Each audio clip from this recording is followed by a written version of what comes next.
Northwest home for paranormal,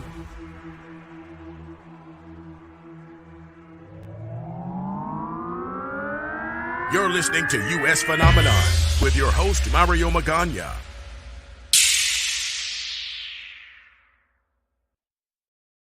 From the Pacific Northwest in the shadow of the 1962 World's Fair, the Space Needle. Good evening. I'm your host, Mario Magana.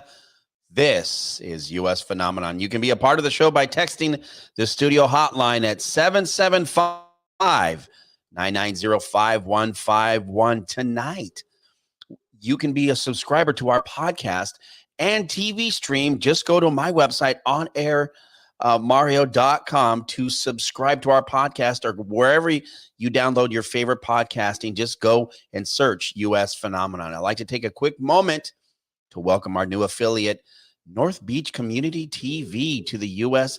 Phenomenon family. Welcome to them as they become part of the crew. It's an honor to have you here with us and to be our first local TV station. Join us coming February 20th. Psychic Chris Dufresne will be joining us for free readings. If you want to be a part of that and you haven't had an opportunity to see Chris or meet him, people are like, who is Chris Dufresne? His mom is the psychic Sylvia Brown, the late Sylvia Brown. So if you remember her, he is just as good as she is. You can have a free reading. Go to my website, onairmario.com, to register. Space is limited because this thing will fill out quick, just like our Sasquatch conference. It'll be here today, gone tomorrow. Everything will be streamed live. You'll be able to be a part of it and get a free reading from Chris. Do you believe in ghosts? Do you feel their presence in the dark of the night? Perhaps you've heard strange whispers, the still of an empty room. Our guest, paranormal veteran Ross, focuses on his attentions on the physical aspect of the ghost. Chad Goodwin, an inventor and scientist, collects the evidence from their test subjects who are naked. Stay with me now, because the most important place they go are where the most haunted and supernatural contacts may be. Before we get to that, let's take a watch or listen to this piece right here from them and their TV show, ParaSense. Here we go. Come touch me. Touch, one of the five senses we can't live without. It helps guide us through our lives. Touch gives us warmth and comfort, as well as pain and suffering. But what about those stories of people getting touched by ghosts and spirits? People getting scratched and molested by something unseen? How is this happening? Is it real or fabricated? And if it is real, Are you trying to touch me? what could it mean? Even though science has yet been able to prove or disprove these strange encounters, through the years of patterns and consistency, shows us the phenomenon is true. I think you're on the right path. I think you're at kind of a precipice where you can clearly show that humans have an experience that has an objective piece to it, which at the very least should get other scientists interested in looking at that question. My whole research process is trying to bring in a more scientific basis. People need to understand that this is not just your bells and whistles that you see on ghost hunting shows. This is real science. I'm going to really do my best to try to find information and data that suggests that this is a real thing that we're looking for. It was here in D Block that changed everything for me and for Nick. Great deal.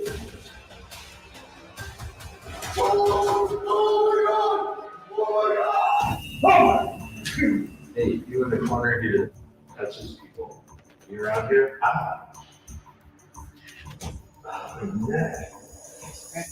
Really?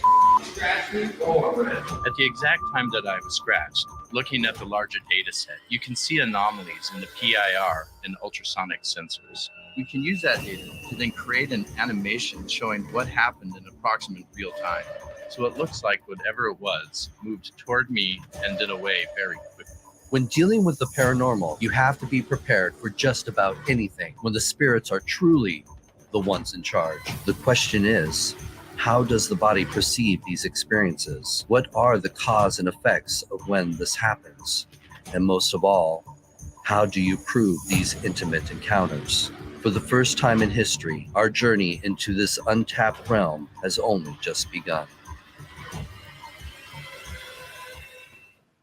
It is my pleasure to welcome Chad and Ross to US Phenomenon. Guys, welcome to the show, man. Well, thanks for having us. Yeah, thanks for having us. Man, it's been too long, but it's also back then when we first had you guys come on the show, it was way different because we couldn't really talk about any of this stuff that you guys had been doing or had done, but could only give limited pieces. So let's break down everything that you guys have done. Let's talk about what's coming up with you guys, like everything that you guys are doing with your guys' TV show now, what you've done, and what's to come that you are able to share. Well, one of the things is it has been out to the public now. You can watch our first documentary on Amazon, Apple TV, YouTube. It's out there in many streaming outlets, and you can also buy it on DVD through Amazon as well. So we're really excited about that. We're finally able to get our research out to the audience, and they can see what we've been doing because, I've been doing this for, going on 7 years now. Just trying to validate these and physical encounters that people claim that they have. And so thanks to Chad, joining the team, we've been able to now further that research and try to build more credibility to this, because one of the things that, we're trying to reach out to the audience is that, this is not, just naked ghost hunting. We are really trying to build more credibility to what people claim when they have these physical encounters. So I think, that's been one of our biggest challenges, is letting people know that if you are familiar with a lot of the shows that you watch when it pertains to ghost hunting, this is not it. We've got some amazing things that happen, some jump scares, type of thing, but this is real research. And we are trying to get it out there and let people know that there is some credibility to what people claim when they're being physically touched. And what's interesting, I know that this is where Chad comes in, and you're having that the invention and being the scientist behind most of this. This is where it becomes more credible, right, Chad? Yeah, really when I stepped into it, when Ross came to me and asked me, hey, you go on this journey, how would you sense that people were being touched by ghosts?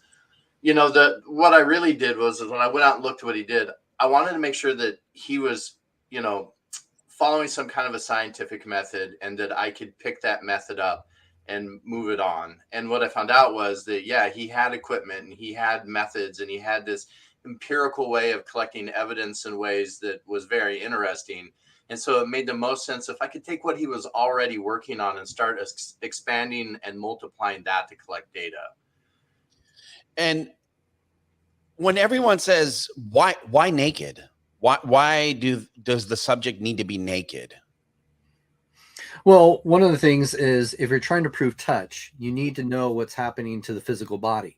You have to see, what's happening to the skin, to the muscles. And so if you have people wearing clothes and of course they claim that they've been touched, it becomes contaminated evidence. Anybody in the scientific field or even a skeptic will sit there and say, well, unfortunately, it could have been just their, shirt, rustling around or anything like that. And, another thing too is, the skin is the largest sensing organ. So that increases the opportunity of feeling like you're being touched. Because if you are wearing, fabric or clothing and something does touch you, we can't, verify that you felt it. And when you guys were doing these records, were any of those local here in Western Washington or in Washington? No, we've been all over the place. But like I said, I've been doing this for, going on 7 years. So I started locally and branched out, because the main thing is we wanted to find if there were places that had the physical encounters.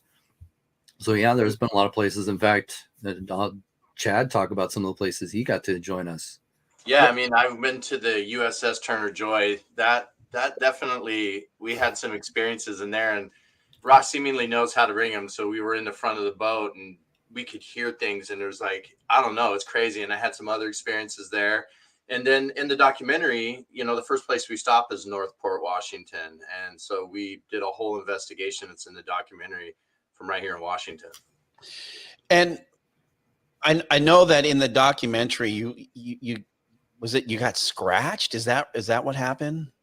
Yeah, when we were going into this, Ross was telling me maybe not antagonize, ghosts, because you just don't know what could happen or whatever it is, right? We just don't know what could be happening. And I kind of took it upon myself to do that. And it got met with me getting the scratch. And there was actually a sound that was associated with the scratch. Like myself and another person that was there actually heard it. And so, yeah, that was not what I was expecting. And when you talk about the sound, what can you describe that for our audience, for our people who are watching? The weird thing about it is, it's like in a normal situation where somebody hits you, you get the pressure and you get the sound from it, right? So you kind of experience that whole thing at once, and you know what happened. But in that case, what happened was the sound happened, so I could hear the sound coming from the right side by my ear, but I felt no pressure with it. So I knew something happened, and my body reacted like something happened, but I couldn't actually feel anything happen in the moment when that initially actually happened. And the data showed that something happened. I mean, you were going back through most of your guys' data.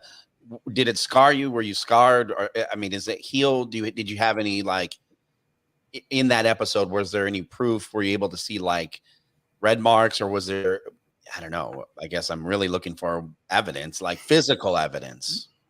Yeah, there was a red mark that appeared on my neck. And the reason why I say appeared was Shanna, who is also in the documentary, came right around and looked at it. And it was also, there was several strange parts about it. One, it didn't show up like as that completely. It kind of, like she said, almost like started to get worse and form what it was in front of her. But then also, I didn't feel it at first, like I said. And so it took a few minutes, and then there was like a burning sensation that went along with it. So it seemed like the whole thing wasn't a normal interaction with the human body.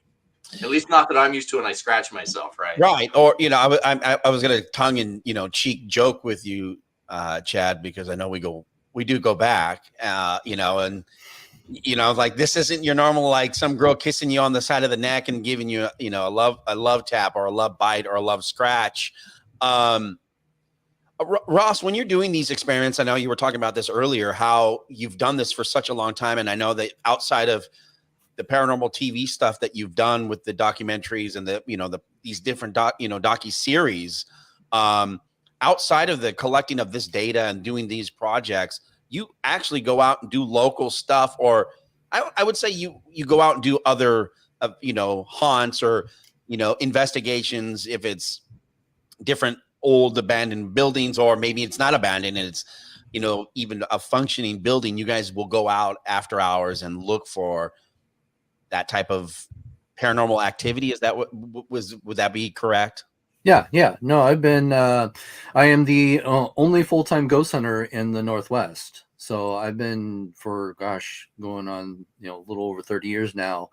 I've been traveling all over the world, investigating haunted locations and trying to validate those encounters as well. To me, I was just surprised to find that I was the first in history to try and prove touch.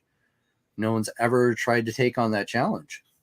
And I get so excited, and I have to slow down. When you say touch, we're talking like, how do you record that? Obviously with, I want to say doc. That's the challenge right there. How do you prove that? That's what me and Chad have been trying to do for the couple of years now that we've been doing this. Is like, how do you prove touch? And, when I started doing this, I was just trying to come up with various different experiments to try and see if I could validate that. It wasn't until Chad came along and helped, advance us with some more equipment and collecting the data to show that there's something happening. And I think one of the most amazing things that we captured, when we experienced the physical phenomena, is the patterns. And I'll let Chad talk about how important patterns are. So what's, just to further what, on what Ross was just saying there too, it makes the most sense to do what we're doing, because if you were to just put a bunch of data collection stuff into a room and collect the data, you're not necessarily going to know what you're looking at. You could be seeing rhythmic things in a room. You could be seeing, if you use an EMF, you could see an EMF spike, but you would have to baseline that space long enough to know whether that was rhythmic or not. Right. And what we can do is we can baseline this space out and then look at all of that data and see what things are rhythmic in a space. But also by having the human in there, since there's so much empirical evidence over time that's been collected by humans, I've been touched, they tug on me, they do all these, I get poked. It makes the most sense to use that empirical sensor and base everything scientifically around that. That's the only way I think we can understand the human interaction with this, and how maybe to go into a new space, use just data collection to do that. Because then we can see, like I said, patterns, and we can see what makes sense and where things actually tip off. And that's where I would like to get. And when you guys are collecting the evidence for someone like myself or a non-scientist or just a viewer, taking the ones and zeros and the collected science data that you guys are collecting and to put that into animation has been phenomenal. Because looking at those pieces that were, just for those who were watching, or if you're watching the stream on USP TV, you go to our website, onairmario.com. You can watch the show now, thanks to our affiliates across the US Phenomenon.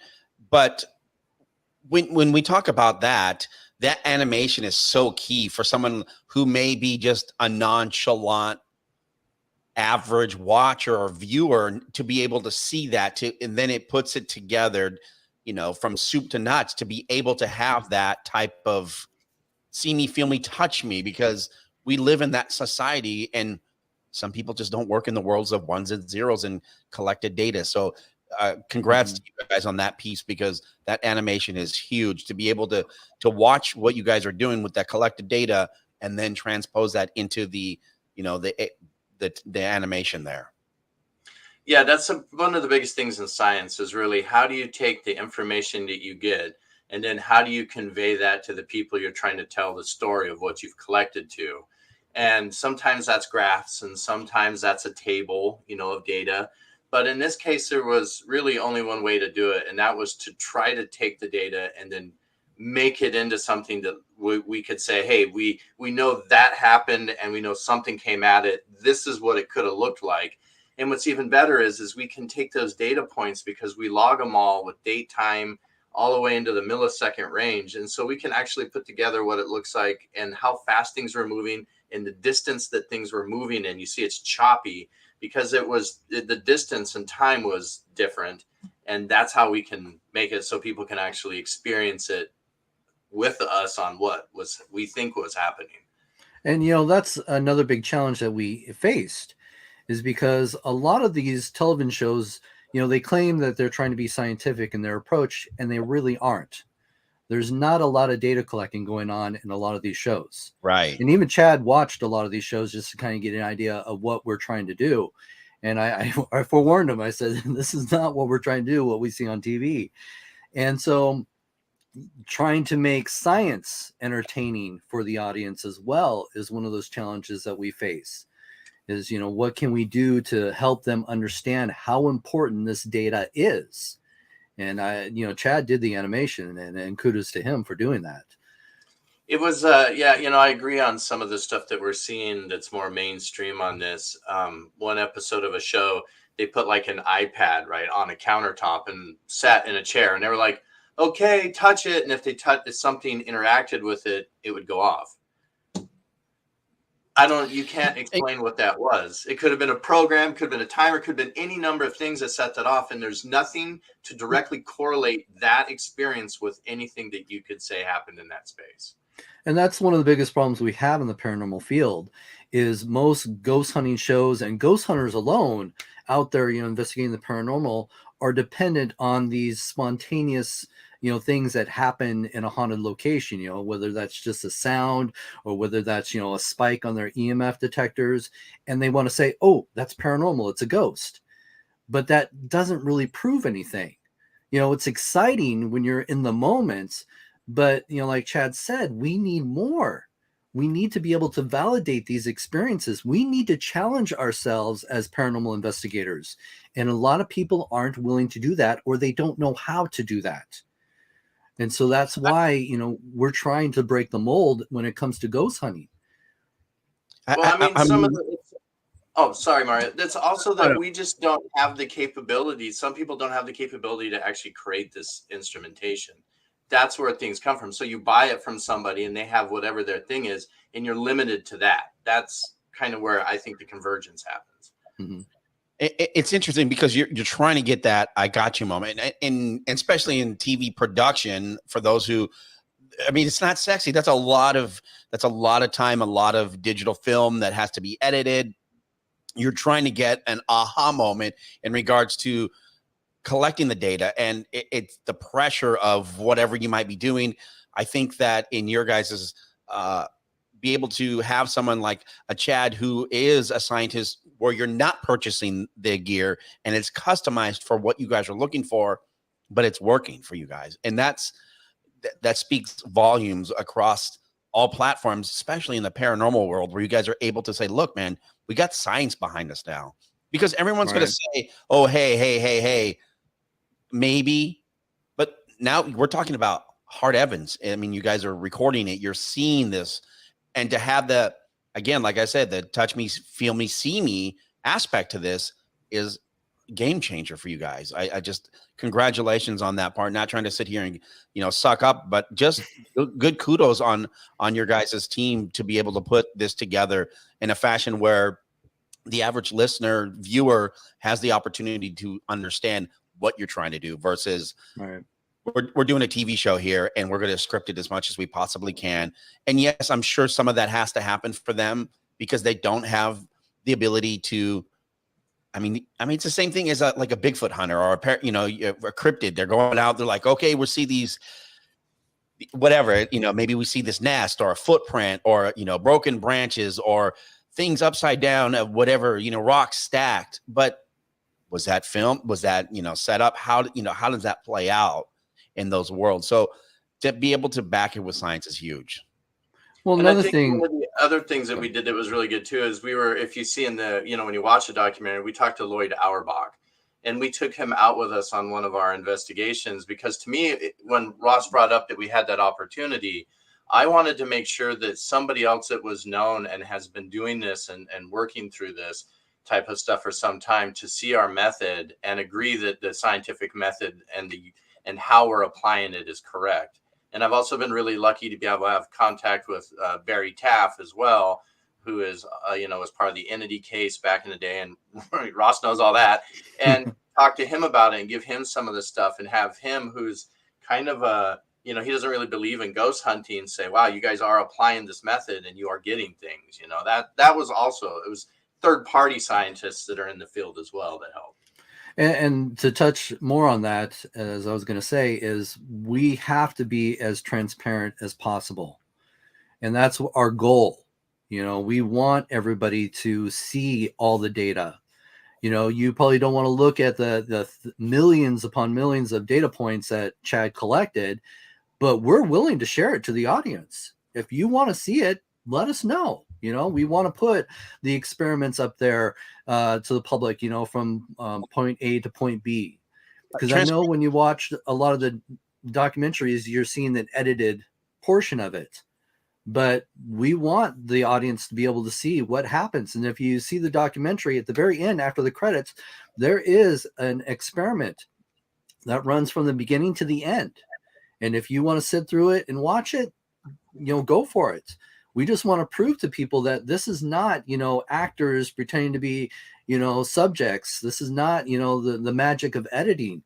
We want to be as transparent as we can so that you guys know as an audience that we're trying to do the right thing. And we have to be transparent and we have to be willing to show you all the data so that you can see it, for what it's worth. And in transparency, I was going to say is key, and good on you guys for being that transparent. Now, here comes a sexy question, or maybe not so sexy question.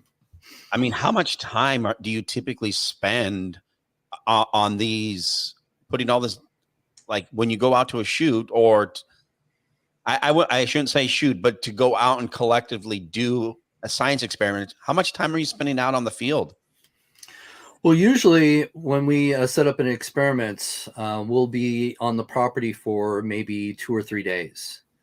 Because one of the biggest challenges we also have in the paranormal field, anybody that's been involved, it's all about being at the right place at the right time. So we can't always expect that every time we do an experiment, we get results. So it's a lot of trial and error on that end as well. And Ross is a slave driver, man. We were working 20 plus hours a day. You know, we get there in the morning, we got B-roll, you got all the things you got to do to get all the other things. And then we do the experiments at night. And yeah, I mean, it was grueling time. So it's 3 days, but it's 3 days you're working. I mean, literally. Now, okay. On a side note, what's your guys' favorite thing to get to eat when you're on the road like that? I'd go for pizza anytime. Okay. Or is it In-N-Out? You like the In-N-Out? Oh, In-N-Out, yes. In-N-Out or Freddy's is in the area, I'm there. See, this is the stuff that people don't always get to talk about. You know, like, what are you guys doing for food?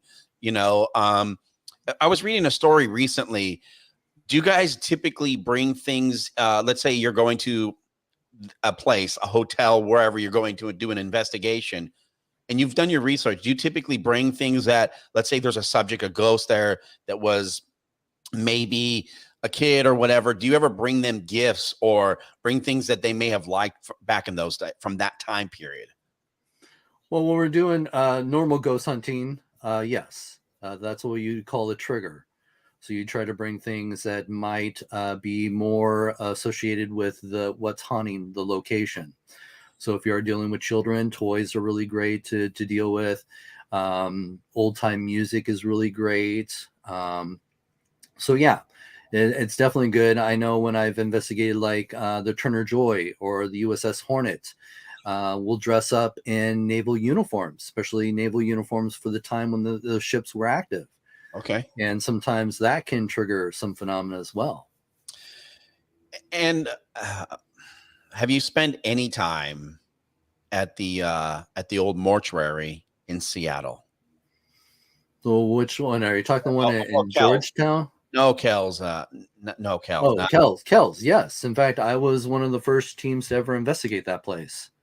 And so it's been told, I guess, recently that there's now something on level 1, the main, if you're on the First Avenue side, which is the second level. But for those who have not seen or watched the old show, go back and search, you know, ghost hunts in Seattle. It's on one of my podcasts from back in the day.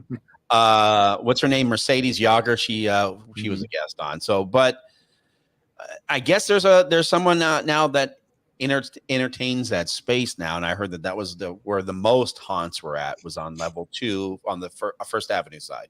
All right. That was one of the weird stories when I initially investigated it. It used to be a restaurant known as Avenue 1. And so we actually investigated that a few times. And then, of course, it closed down and another place opened up. And I think that closed down and another place opened up. So it had this history of businesses not being able to be successful in that location, even though it was prime real estate. There was a lot of struggles, and they kind of blamed it on possible paranormal activity as to why businesses couldn't survive in that location.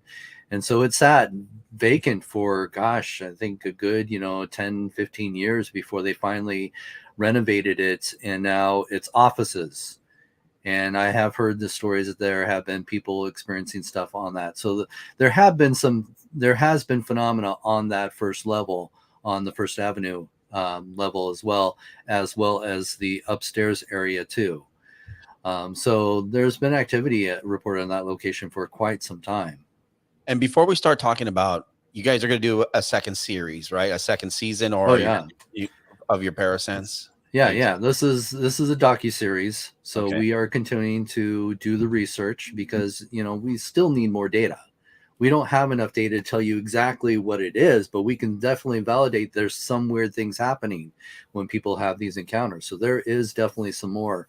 I've got well over 100 experiments that I've, jot down that I want to try. And I know Chad's got some great ideas he wants to add to it. So yeah, there's still a lot more. And in the next ParaSense, we're going to add some new equipment, because part of the method is also to look at what works and what doesn't work. We found that some of these proximity sensors are working, so we've added more stuff, better, newer technology stuff, and so you'll see us add and take stuff away as we go as well. Is any of the new stuff, can you talk about any of the locations? Are they, any of them, I guess in generalities, are any of them going to be around Western Washington? Yes. Now I can't guarantee what's going to make it to the actual final edits. For sure. But we tend to focus our attention on more local places because we have easier access to those places. It's a lot bigger expense and harder to schedule when we have to do bigger trips. We definitely want to, because one of the things is, you got to find that prime location where the physical phenomena is happening. So I'm constantly got my ear to the wall trying to find the great locations that we can get into. So I know we have filmed the first segments of what we want to add to the next documentary. But again, it just depends on what happens next. And then in the second part as to what we capture, as to what gets put together and how we tell the story. Because that was a big challenge for us, because when I first started doing all this research, I wasn't thinking about putting together a documentary. I was just trying to collect the data to validate these experiences. And then when we had, over, 6 years of footage, and then when Chad comes in, we have more footage, it got to be a challenge is how do we tell our story? So we do consider this one our origin story. And as we move forward, we'll focus more on the experiments and the data and the technology. Well, because what makes it so difficult, I mean, from a production standpoint, you guys are scientists, and you guys have, and you're you've been a part of the paranormal community for such a long time, Ross, to then put your mindset into making sure that you're capturing what you need, B-roll, for those that don't know that, like side pictures and stuff of the gear, and maybe the banter of like 2-on-2, not actually for voiceover work, and all this extra production stuff that you guys have to go through to tell the story correctly. I think that really changes the product, and I think you guys will continue to put out an amazing product. And for those who haven't had a chance to watch ParaSense, they can see it all over. They can download it as the docu-series. And where can they find it? On Apple, I believe, is one of the Apple TV. Apple, Amazon, YouTube. Yeah, it's out there. There's quite a few outlets that have been playing it now. Google, it's everywhere. Yeah.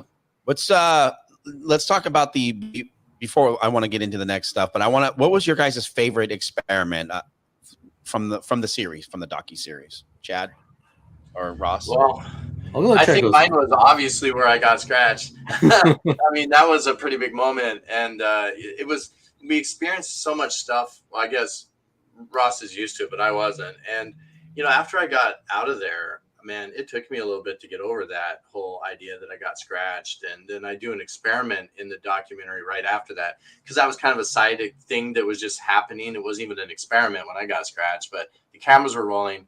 And then after that, when I did my actual experiment in that space, it was weird, because in the moment things are happening, you just feel uncomfortable. But then when I went back and I hear myself speak, and there's a moment where I got pressure and I could actually hear the words getting squeezed from me, it was just like, wow, that was like, when I came home, I was messed up. But that was my favorite one where I got scratched. Okay. For me, it's tough, because I've done a lot of experiments, some that haven't made it to the public's eye yet. But I think one of my favorites that we are going to go into more detail in the next one is the puppet. And that is where we take elastic string and we attach it to the more sensitive parts of the physical body. So, like the wrist, we've done the nipples, the back of the neck, various parts of the body where they seem to be more sensitive. And then you take that and you stretch it out to other parts of the room. So what my thought was, you're kind of extending the nervous system. So if anything should pass through these strings that are, surrounding you now and attached to you, hopefully you might feel a vibration or some sort of tugging. And we were getting that. And we had quite a few interesting experiments where people have had those experiences. In fact, Chad even tried that a few times, and he can validate. That would not Yeah, be. I mean, you can, when there was a general thing in the space and there was something that you could actually feel happening on the strings every so often. So what makes our docuseries a little more interesting is we are taking these experiments that I come up with and applying the challenge to Chad and say, Chad, okay, now how can we collect data from this? And so that's what we're excited about is, Chad now has this new challenge. It's like, okay, what can we do to validate that there is something happening when these strings are being vibrated or tugged on? And so that's where the audience gets to join us on that adventure, where we take these experiments that we've teased you in the last one, and now we're going to take it further. Chad has to try and validate these, experiences that people are having. So that's what makes it exciting for both of us. I get to come up with these great experiments. Chad gets to try and validate what's happening during the experiment. Our guest, I feel like I have the harder end of that stick there, Ross. Our guest tonight, Chad and Ross from ParaSense, because people are like, what are you talking about? Nipples and strings. And so if you're just joining us, this is not stuff like this is a paranormal radio show or TV show. So they're talking about their experiments that they're doing. So if you're just joining us, welcome. Thank you for being a part and jumping on. But if you missed any of it, you can go back and watch it. All available on onairmario.com. Just click on USP TV. You can watch the stream for free. Everything's for free on US Phenomenon. All right. It's easier to go to just onairmario.com. It takes you straight to US Phenomenon. Now, if this is going to be your most favorite experiment, I know that you guys go, well, I know, Ross, you go out and you do these different ghost hunting ventures on your own. And I know you're going to do one locally. Now, if someone like myself or someone wanted to go, where would you tell them, where can they find you at? Or if they'd like to join, because I know you have some stuff coming up here soon.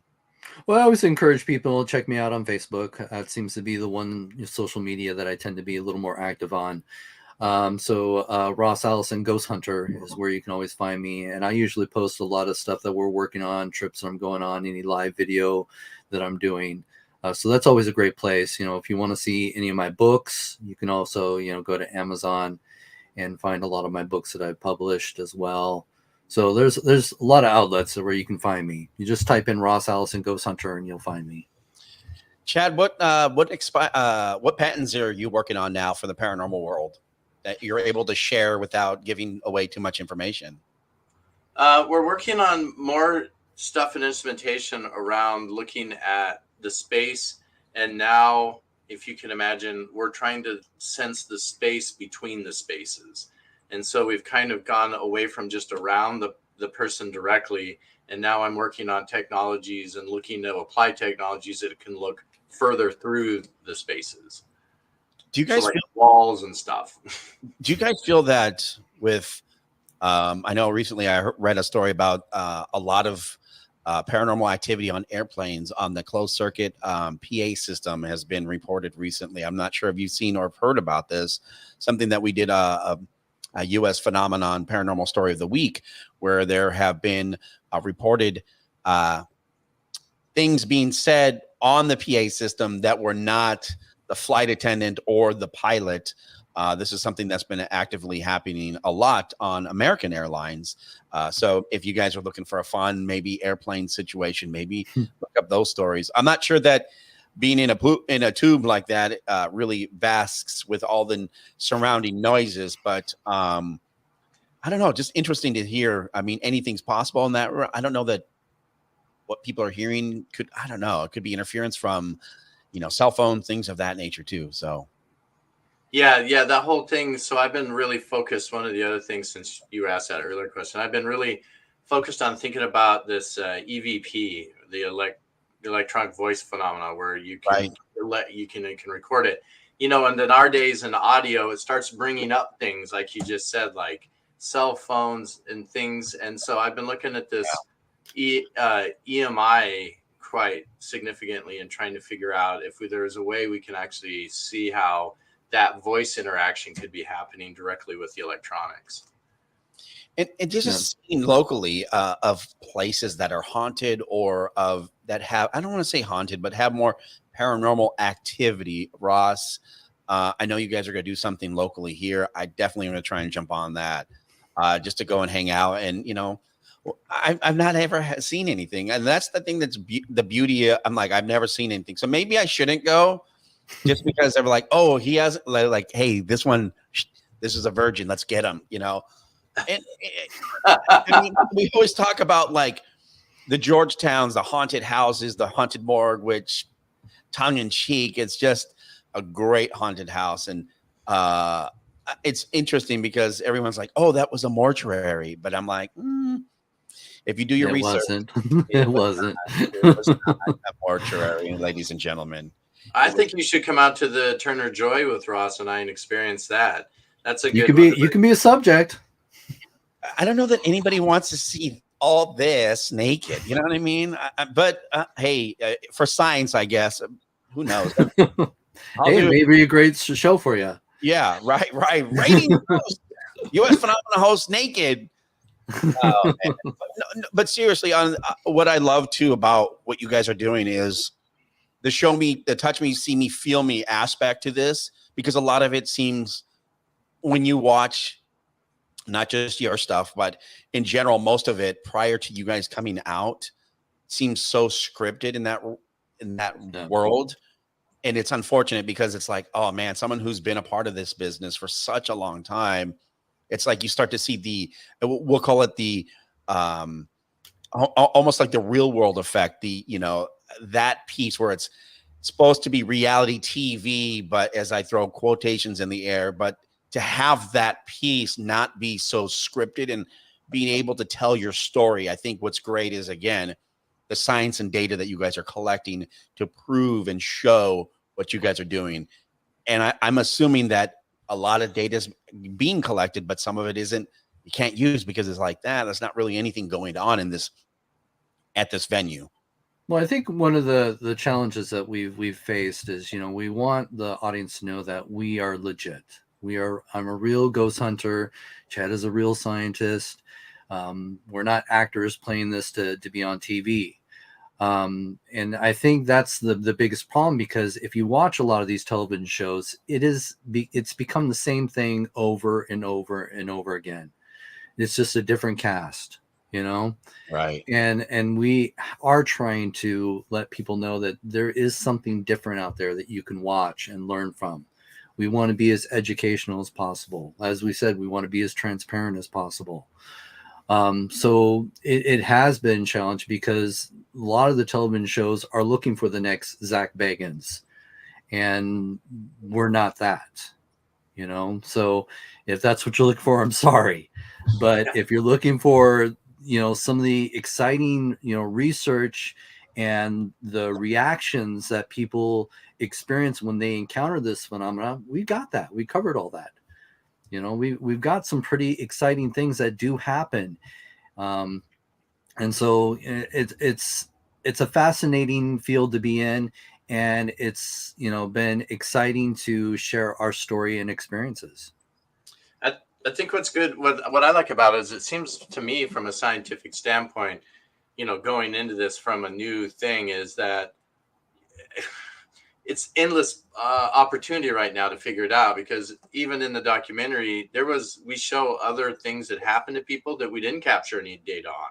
So that means there's more ways that this phenomenon manifests than we even know yet. And so how many different ways, and then how many different of those things does it take before we can say we think we know it's something, right? So right. Well, I think, one of the things that we, me and Chad are very proud of, and the team that has joined us on this adventure, is we have been the first to actually track phenomena. as Chad has pointed out with the animation, we can show what actually happened, that something came into the environment and then left.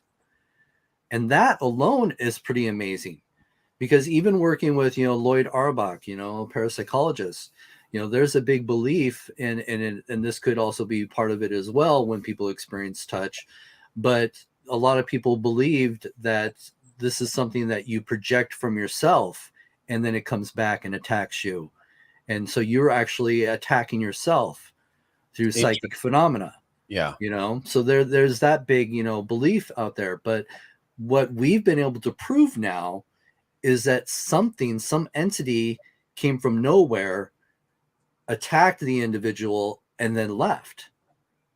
So that right there is data that has never been collected before. So it shows that this is not something that you're projecting upon yourself. This is something that came out of nowhere and attacked you and then left.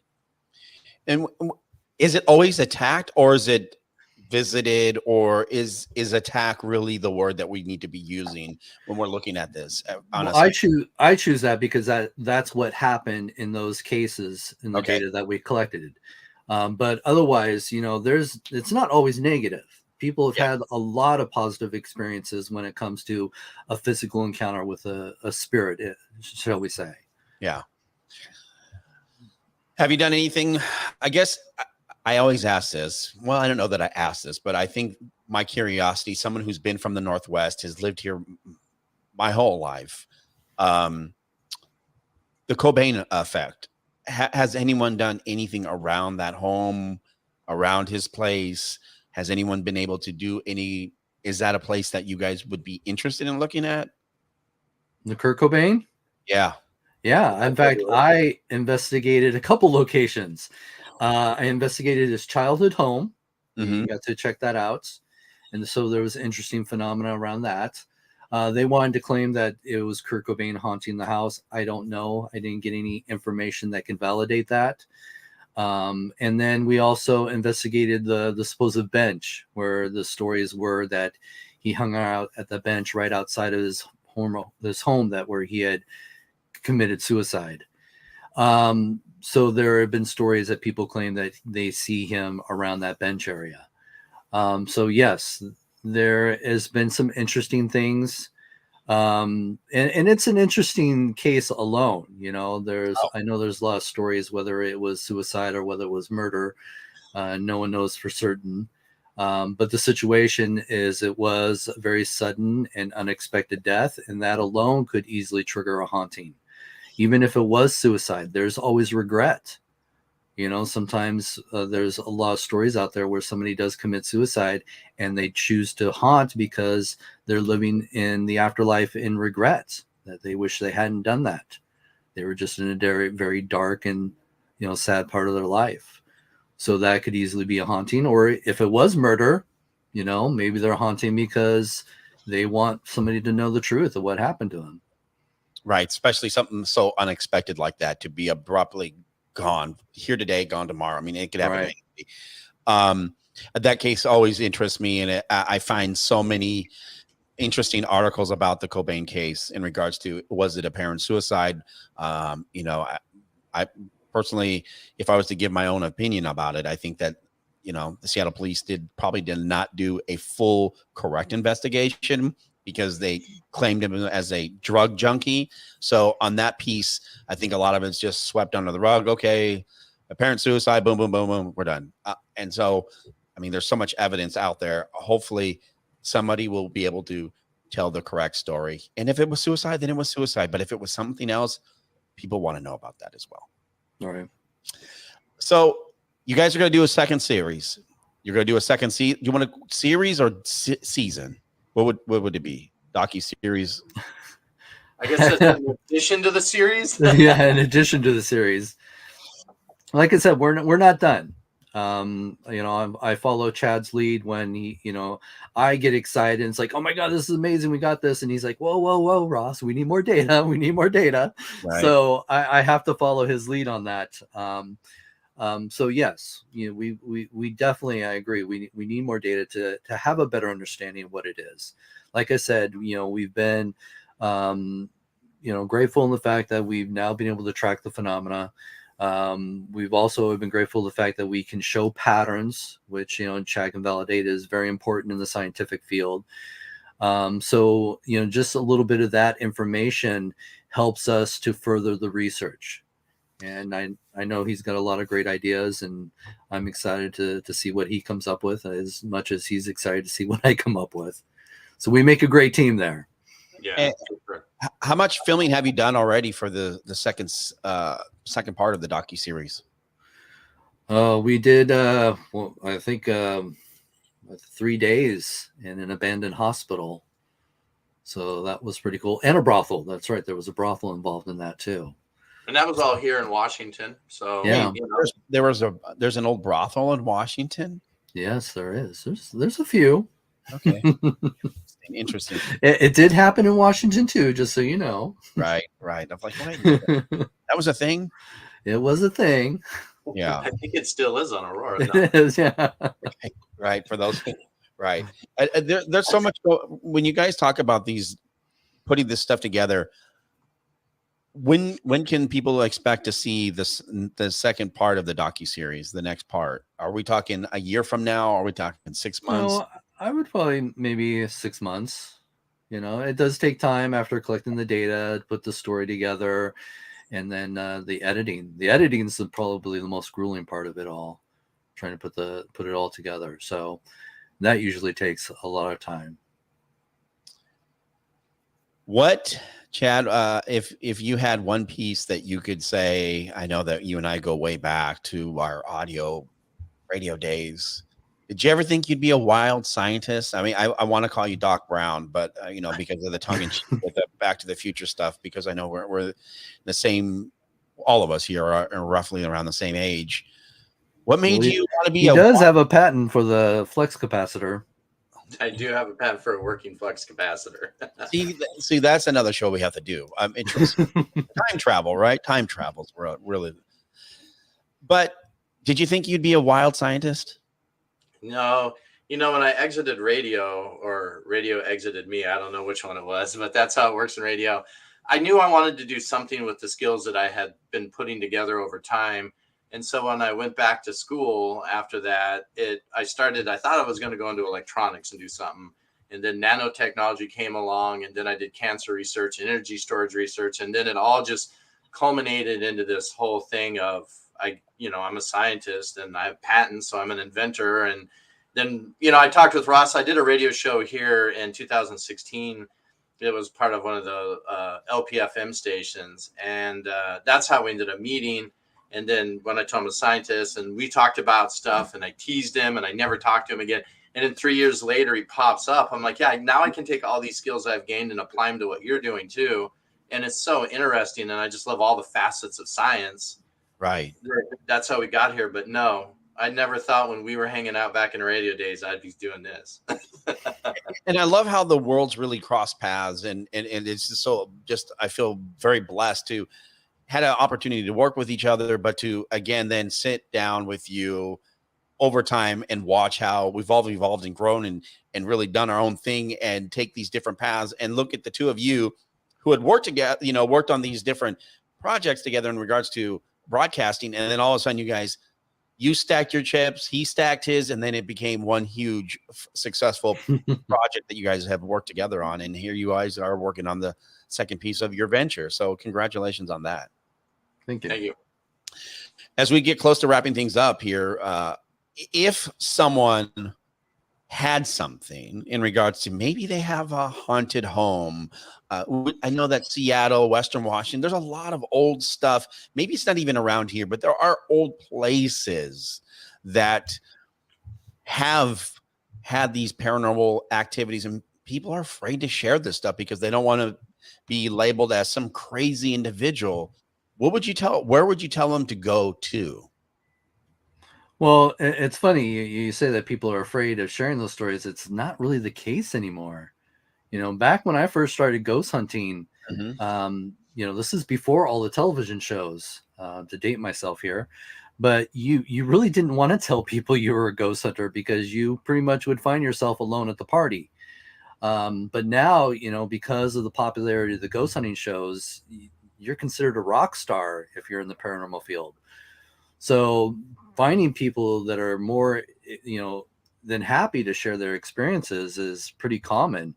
Pretty much anybody you meet, even if they are skeptical or not sure if they believe in ghosts, they tend to have some sort of, experience in their life that they can't explain, and they go to you for answers.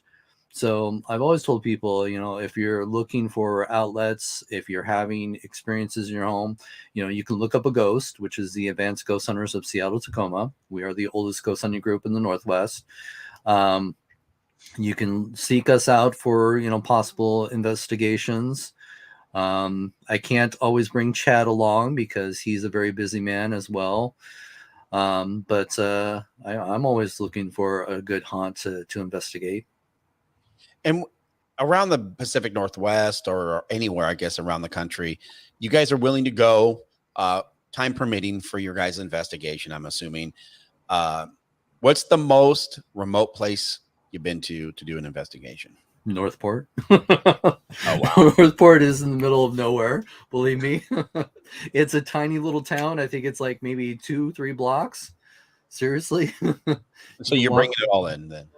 Yeah, so we've gone to pretty secluded, even the prison, Brushy Mountain Prison, middle of nowhere. Yeah. So you find that some of the more interesting haunts have been in places like that. And I love getting into places that are not always the most popular ghost stories that have ever been told. Sometimes the best haunts have been the ones that really haven't had a lot of people investigate them. So I think we've been pretty lucky with that. But then the prison, a lot of people investigated that place. I think we just happened to be there at the right time, right place, because that was an amazing weekend. Yeah, the whole weekend things were going on. Yeah, it was pretty crazy. I mean, crazy stuff. What about the Green River? I know that there was, you have 2 prolific serial killers, deemed in Washington, Green River Killer, and then, Ted Bundy. Mm-hmm. Have you guys done any of that, any paranormal stuff? Have you around the river or around, We have. We did an adventure out to one of the areas where bodies have been found. We didn't get anything. I know there had been a lot of stories of people seeing apparitions, walking around the areas, but a lot of those stories have not been circulating as much anymore. And I think maybe because the killers have been found. But I do know that sometimes a haunting can be tied to the place where their body hasn't been found. Because there's still a lot of victims out there that they didn't find all their bodies. So I think in a case like that, sure, I'd probably haunt a location just so that people could find my body.